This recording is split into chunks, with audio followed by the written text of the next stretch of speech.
Hi and welcome to next one India 5। आज हम बातें करेंगे इंडियन करेंसी रुपी के बारे में।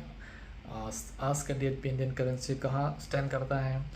आ, अगर करेंसी वीक होता है तो क्या क्या इफेक्ट हम लोग को झेलना पड़ेगा, क्या क्या प्रॉब्लम्स हम लोग को झेलना पड़ेगा, और करेंसी अगर स्ट्रॉन्ग आता है तो क्या क्या फ़ायदा है, और कौन कौन सा साल पे इंडियन करेंसी का स्टेटस क्या था। वो ये तीन जो पॉइंट्स है आज हम लोग बातें करेंगे। सो लेट्स स्टार्ट विथ आज का डेट पे इंडियन करेंसी का स्टेटस क्या है। तो आज का डेट पे इंडियन करेंसी का जो स्टेटस है $1 इज इक्वल टू 94.62 है, जो बहुत ही वीक होता जा रहा है दिन ब दिन ड्यू टू वेरियस फैक्टर्स। ठीक है, अगर करेंसी जो है अगर स्ट्रॉन्ग होता है, पकड़ लो अभी 94 है, तो करेंसी अगर ये 60-70 तक आ जाते हैं $1 is equal to, that means Indian currency इसको स्ट्रॉन्ग बोला जाता है। ठीक है, जितना करेंसी बढ़ेगा उतना वो करेंसी वीक होता है, और जितना करेंसी कंपेयर विद डॉलर कमेगा उतना करेंसी स्ट्रॉन्ग बोला जाता है। तो अगर इंडियन का करेंसी अगर स्ट्रॉन्ग हो जाता है, अगर ये बिलो 60-70 तक आ जाता है, तो पेट्रोल और डीजल का जो दाम है वो भी कम हो जाएंगे।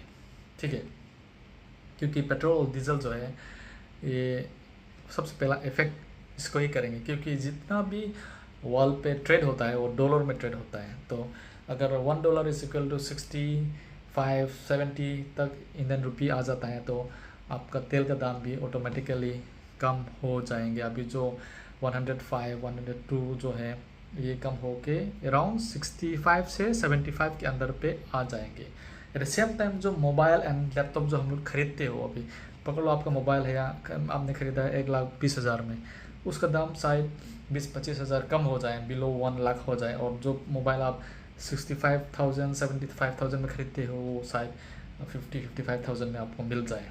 एंड फॉरेन जो एजुकेशन है वो बहुत ही अफोर्डेबल रहेगा, क्योंकि अगर करेंसी स्ट्रॉन्ग होता है तो आपका फॉरेन का जो फीस जो है आपको स्ट्रॉन्ग होने की वजह से आपको आसानी रहेगा, मोर अफोर्डेबल रहेगा। फॉरेन ट्रेवल्स पकड़ लो, एक पैकेज आपको पकड़ लो आपको वियतनाम जाना है, एक फैमिली पैकेज आपको है 1,50,000। ठीक है, 1,50,000 में फैमिली पैकेज मिला है। तो अगर आप करेंसी इंडियन करेंसी अगर स्ट्रॉन्ग होता है तो आपको शायद 1 lakh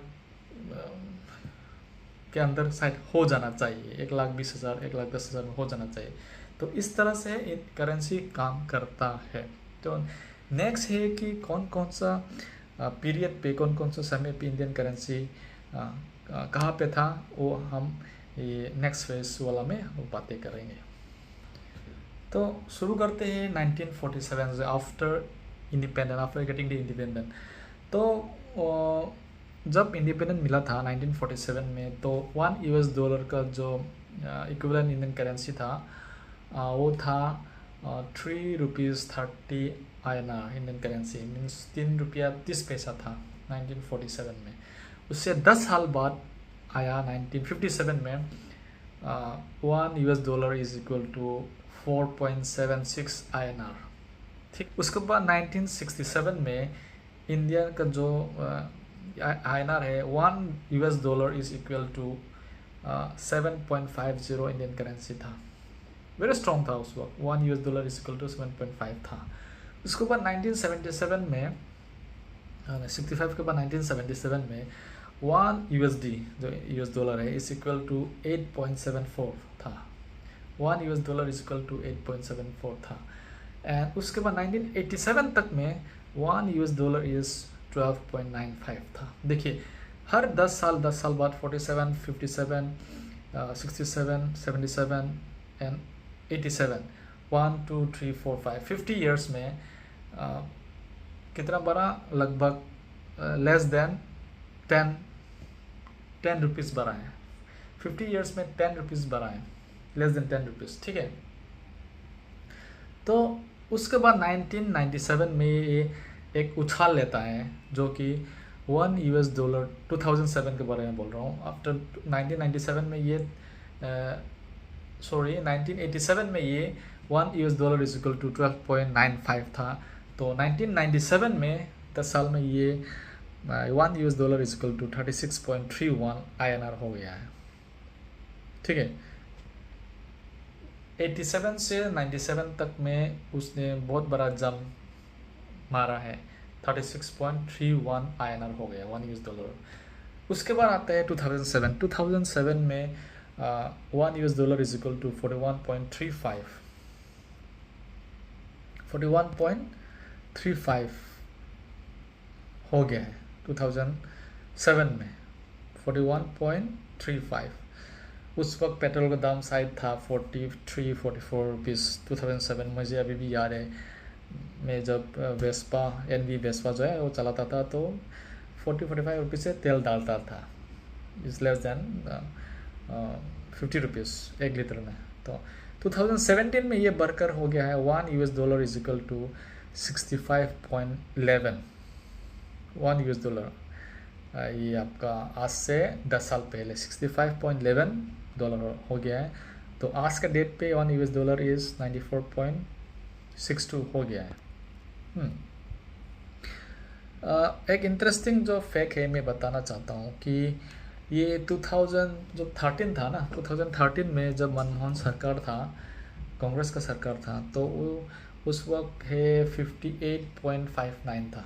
$1 is equal to 58.59 Indian rupees. उस वक्त अपोजिशन ने शाउटिंग किया ये तेल का दाम बहुत बढ़ गया, ये है कि अगर हम लोग सरकार में आएंगे तो उसको 40 रुपये कर देंगे, ये बोला था, मैंने भी सुना है, आप लोगों ने सुना होगा। तो 2014 में बीजेपी सरकार आया तो उस वक्त है 61.03 2014 में। उस साल से लेके अभी तक ना 1 रुपया कमा है। जो उस लोगों ने बोला कि पैसा को कम कर देंगे, पेट्रोल के दाम को कम कर देंगे, लेकिन आज तक कम नहीं किया है। तो 2015 में 64.15 हो गया है, 2016 में 67.19 इंडियन रुपीज़ हो गया है पर डॉलर। 2017 में 65.11 है। हाँ, 2016 से लेके 2017 में कुछ कम हुआ है, लेकिन फिर 2018 में 68.39 हो गया है।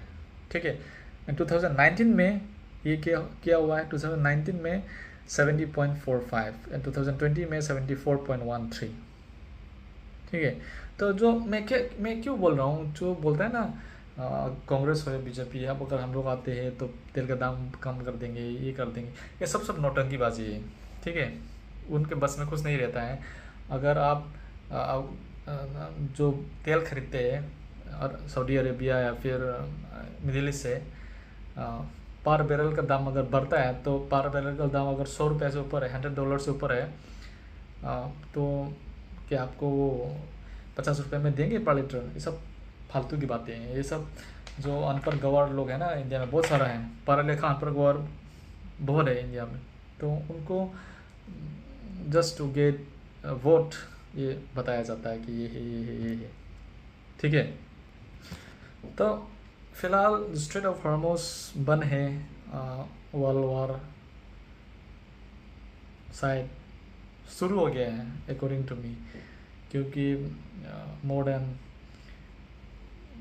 15-16 country has been directly affected.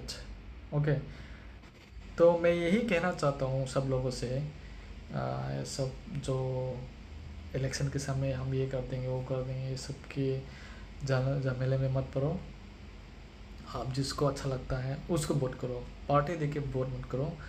Candidate जो थोड़ा सा सच्चा है, जो बाकी से थोड़ा सा अलग है, उनको देके वोट करो, ताकि आपको फ्यूचर में अफसोस करना ना पड़े कि मैंने ऐसा क्यों किया। तो मीडिया एंड स्पेशली अभी तो मेन स्ट्रीम मीडिया तो शायद अभी बहुत से लोग नहीं देखते हैं, इंक्लूडिंग मैं भी नहीं देखता हूँ, क्योंकि मीडिया का जो रोल है वो अभी क्या है मेरे को भी नहीं पता। तो हम लोग अपना बहुत समझदारी से दीजिए, यही मैं इस वीडियो में कहूँगा। सो सी यू एंड गुड नाइट, जय हिंद।